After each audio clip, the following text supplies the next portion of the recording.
हम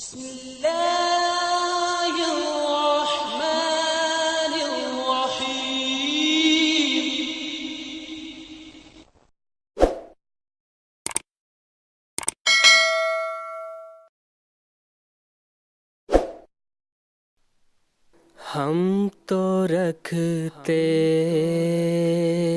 हैं मुसलमानों का दीन,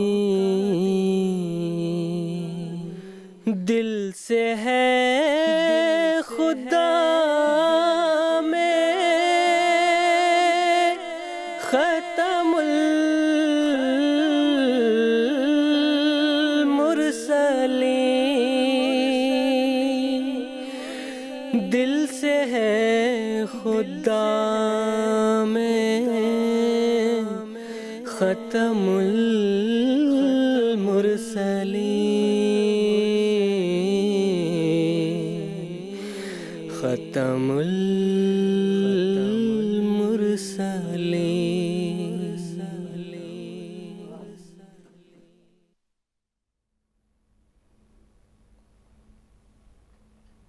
बानिए जमात अहमदिया हज़रत अक़दस मिर्ज़ा ग़ुलाम अहमद साहब क़ादियानी अलैहिस्सलाम ने अल्लाह ताला के इज़्न के मुताबिक नबी और अवतार और पैगंबर होने का दावा दुनिया के सामने पेश किया और हज़रत अक़दस मसीह मऊद अलैहिस्सलाम को अल्लाह ताला के साथ मुकालमा व मुखातबा का भी शर्फ़ हासिल हुआ।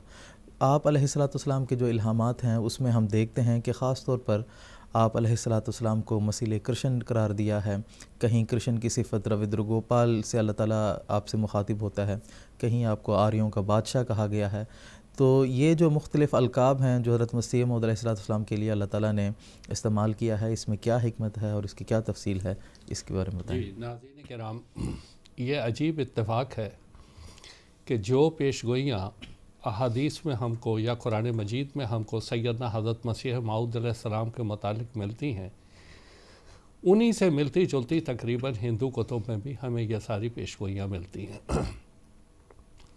मिसाल के तौर पे गीता, ये महाभारत का एक हिस्सा है गीता, और 3,500 साल पहले, यानी अंदाज़े अलग अलग हैं, कोई कहता है 4,000 साल पहले, कोई कहता है 5,000 साल पहले, लेकिन हज़रत खलीफतुल मसीह राबे रहमहुल्लाह की तहकीक के मुताबिक तकरीबन 3,500 पहले कृष्ण जी इस दुनिया में आए और ख़ास तौर पे हिंदुस्तान मथुरा में उनकी पैदाइश हुई।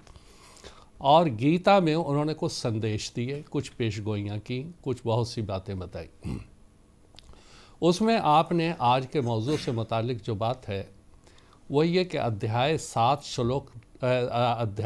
श्लोक नंबर 7-8 में कृष्ण जी महाराज फरमाते हैं, हे भारत, जब जब धर्म की हानि और अधर्म की वृद्धि होगी तब तब ही मैं अपने रूप को रचाता हूँ अर्थात प्रकट होता हूँ, क्योंकि साधु पुरुषों का उद्धार करने के लिए और दुष्ट कर्म करने वालों का नाश करने के लिए तथा धर्म स्थापना के लिए युग युग में प्रकट होता हूँ।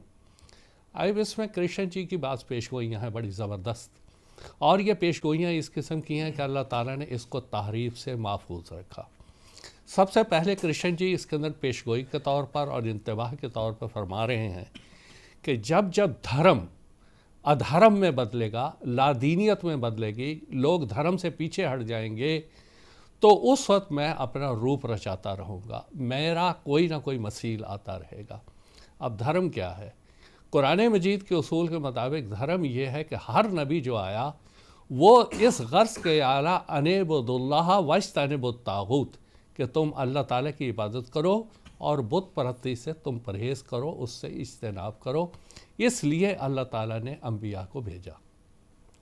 ये वो बुनियादी धर्म है, ये वो बुनियादी मज़हब है, ये वो बुनियादी अकीदा है जिसको कृष्ण जी महाराज 3,500 साल पहले इस हिंदुस्तान की ज़मीन में लेके आए और लोगों को ये सिखाया।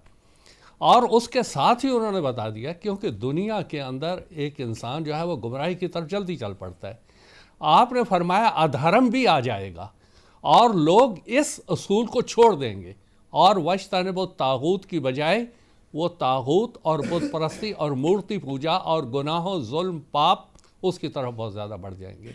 और उसका हल वो ये बता रहे हैं कि उस वक्त मैं अपना रूप रचाता हूँ, यानी मेरा कोई मुमस्सिल, मेरा कोई मुशाबहत करने वाला, मेरा कोई तमसीली, मेरा कोई बुरूज़ी वजूद है इस दुनिया में आता है, जो मेरी तालीमात को फिर असर नौ इस दुनिया में कायम करता है। देखें, बात यह है, जब हम तशबीह और मिसाल की बात करते हैं तो मिसालें हर ज़बान में मौजूद है। मिसाल के तौर पे हमारे पंजाब में आम तौर पे कहा जाता है महाराजा रंजीत सिंह के बारे में शेर कश्मीर या शेर पंजाब। अब इसका ये मतलब नहीं है कि खुदा न खास्ता वो एक शेर की तरह, एक जानवर की तरह उनकी शक्ल सूरत होगी, नहीं, सिर्फ एक सिफत मुराद है, वो बहादुरी। जो बहादुरी उसमें है शेर में, वो इस महाराजा में थी, ये कहना मकसूद होता है। यहाँ पे कृष्ण जी जो कह रहे हैं कि मैं अपना रूप रचाता हूँ, उसका मतलब ये है कि जो मेरा मुमस्सल आएगा, जो मेरा मुशाबे आएगा, जो मेरा बुरूस आएगा, वो जो हदायत मैंने दुनिया में धर्म कायम किया था उसी को दोबारा कायम करेंगे। और जब हम हिंदू भाइयों के सामने ये बात कहते हैं तो वो आज के हिंदू मज़हब को पेश नज़र रख के कहते हैं कृष्ण जी तो ये लेके आए थे, ये काम नहीं, ये बात नहीं है। हमें कुरान मजीद की रोशनी में देखना है कि हर नबी आया किस गर्ज के लिए। वो आया ये सिखाने के लिए कि अल्लाह की इबादत करो, बुत परस्ती से बचो और शिर्क से बचो, गुनाहों से बचो, ये आने का मकसद था।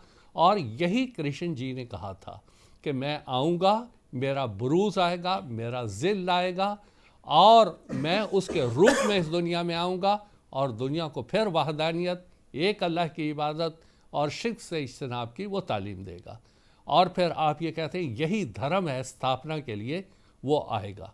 अब यहाँ पर दो लफ्ज़ बहुत जो माने खेज़ हैं, वो ये कि दुष्ट कर्म करने वालों का नाश करने के लिए तथा धर्म स्थापना के लिए युग युग में प्रकट होता रहेगा। दुष्ट कर्म लोगों का नाश करने के लिए ये लफ्ज़ इसके अंदर इस्तेमाल हो रहे हैं। अब देखें, ये एक पेशगोई है और 3,500 साल के बाद कमोबेश अगर हम इसको सही समझें तो सैयदना हज़रत मसीह मऊद अलैहिस्सलातु वस्सलाम ने आके, अल्लाह ताला ने हज़रत मसीह मऊद अलैहिस्सलाम को कहा कि आप मसीले कृष्ण हैं, आप कृष्ण के बुरूज़ के तौर पे आए हैं ताकि हिंदू भाइयों के ऊपर ये अतमाम हुज्जत हो और वो ये समझ लें कि ये आने वाला सिर्फ मुसलमानों और ईसाइयों के लिए नहीं है, बल्कि ये कृष्ण जी का भी बुरूज़ है, उनका भी ये मसील है। इसलिए हमें भी इसकी बात को सुनना है और इसके ऊपर ईमान लाना है और इसकी जमात में शामिल होना है। हज़रत मसीह मऊद अलैहिस्सलातु वस्सलाम इस बारे में क्या फरमाते हैं? ऐसे ही अक़वाल हिंदुओं में भी बकसरत पाए जाते हैं क्योंकि वो अपने गुज़श्ता अवतारों के नामों पर आइंदा अवतारों के इंतज़ार करते रहे। अब भी आखिरी अवतार को, जिसको कल की अवतार के नाम से मौसूम करते हैं, कृष्ण का अवतार मानते हैं और कहते हैं जैसा कि कृष्ण की सिफ़ात में रुद्र गोपाल है, यानी सुअरों को हलाक करने वाला। देखें, आपके गीता में दुष्ट कर्म करने वाला लिखा है, दुष्ट लोगों को वो हलाक करेगा। यहाँ पर हज़रत मसीह साहब फरमा रहे हैं सुअरों को हलाक करने वाला। यही लफ्ज़ हदीस में आ रहे हैं यक़्तुलुल खंज़ीर, वही लफ्ज़ वहाँ पे तीनों जगह आ रहे हैं। इसका मतलब है कि ये लफ्ज़ सिखाने वाला अल्लाह ताला की ज़ात है जो अलीम व ख़बीर है और थोड़ा से मफ़हूम मानों की तब्दीली के साथ मफ़हूम तकरीबन सब का वही है। हजूर फरमाते हैं यानी सुअरों को हलाक करने वाला और गायों को पालने वाला। गोपाल के माने गायों को पालने वाला, रुद्र के माने हलाक करने वाला, रुद्र के माने हलाक करने वाला। ऐसा ही कल की अवतार होगा और एक कृष्ण की सिफ़ात की निस्बत ये इस्तिआरा है। वाज़े हो कि खुदा ताला ने कश्फी हालत में बारहा मुझे इस बात पर इत्तला दी है कि आर्या कौम में कृष्ण नाम एक शख्स जो गुज़रा है वो खुदा के बदगुज़ीदों और अपने वक्त के नबियों में से था और हिंदुओं में अवतार का लफ्ज़ दर हकीकत नबी के हम माना है। हिंदुओं की किताबों में एक पेशगोई है, वो ये कि आखिरी ज़माना में एक अवतार आएगा जो कृष्ण की सिफ़ात पर होगा और उसका बुरूज़ होगा। मेरे पे ज़ाहिर किया गया है वो मैं हूँ, तोहफ़ा गोलड़विया रूहानी ख़ज़ाइन जिल्द 17 सफ़ा 231। ये पेश गोई जो गीता में लिखी हुई थी इस ज़माने में हज़रत मसीह मऊद अलैहिस्सलाम का ज़रिया पूरी हुई। हज़रत मसीह मऊद अलैहिस्सलाम वाहिद हैं जो सारे ऋषियों मुनियों जिनकी भी तारीख़ महफूज है, जिन्होंने वाज़ेह तौर पे कहा कि मैं मसीह क्रिश्चन खुद नहीं बना बल्कि अल्लाह ताला ने ज़ात ने मुझे ये बनाया। तो गोपाल के माने गाय पालने वाला, यानी अच्छे लोगों को, नेक तबा लोगों की वो हिफाजत करने वाला, उनको अल्लाह के करीब करने वाला, और बदखसरत लोगों को जो मुशरिक लोग हैं, जो कि गुनाह, जो कि नाफरमानियों में बड़े हुए हैं, वो मसीह की दुआ से या मसीह क्रिश्चन की दुआओं से वो हलाक होंगे। चुनाचे हमारी तारीख़, जमात अहमदिया की तारीख़ इससे भरी हुई है। एक और लफ्ज़ जो इसके बाद हज़रत मसीह मऊद अलैहिस्सलाम को इल्हामन अल्लाह ताला ने बताया, आर्यों का बादशाह। एक जगह आर्यों का बादशाह, एक जगह आर्यों का बादशाह आया। ये सन 1900 का इल्हाम है। अब इसके बहुत से मफाहिम, बहुत से मतालिब, बहुत से मानी हो सकते हैं, मगर यहाँ जो बात मैं बयान करना चाहता हूँ वो ये कि हदीस में हज़रत मसीह मऊद और महदी मऊद अलैहिस्सलाम की जो सिफ़ात बयान की गई हैं उसमें एक ये है हाकम और अदल, कि वो जो आएगा वो हकम और अदल होगा। वो मज़ाहिब के दरमियान जो मुख्तलिफ़ फ़िरके होंगे, जो इख्तलाफात वो कर रहे होंगे, ये आके उनका फ़ैसला कर देगा कि ये बात दुरुस्त है, ये बात गलत है। और मज़ाहिब में भी जो गलतियाँ होंगी वो भी उसका सुधार करेगा, उनकी इस्लाह करेगा। अब देखें हमारे हिंदू मज़हब, ये जितने फ़िरके आज आपको हैं, यहाँ पर एक ऐसा सवाल पैदा हो गया कि श्री रामचंद्र जी और श्री कृष्ण जी, इन दोनों के वजूद का ही एक हिंदू तबके ने इनकार कर दिया और वो इसको शक की नज़र से देखते हैं। मिसाल के तौर पर स्वामी दयानंद या आर्य समाज, वो कृष्ण जी और रामचंद्र जी को और गीता को मानते ही नहीं। वो कहते हैं ये सारे के सारे फर्जी वजूद थे, इनका असलियत और हकीकत से कोई ताल्लुक़ नहीं है। अब देखें ये एक बहुत बड़ा तनाज़ा था जिसको आके आर्यों के इस बादशाह आर्यावर्त का जो हकम और अदल था उसने आके इस बात को कैसे हल किया। हज़रत मसीह मऊद अलैहिस्सलाम इस मफ़हूम के किस तरह समझाते हैं। ये बात ज़ाहिर है कि तवातुर एक ऐसी चीज़ है कि अगर फ़िरक़ों की तारीख़ की रूह से भी पाया जाए तब भी हमें कबूल करना ही पड़ता है। जैसा कि हिंदुओं के बुज़ुर्ग रामचंद्र और कृष्ण वगैरह का वजूद तवातुर का ज़रिया से ही हमने कबूल किया है।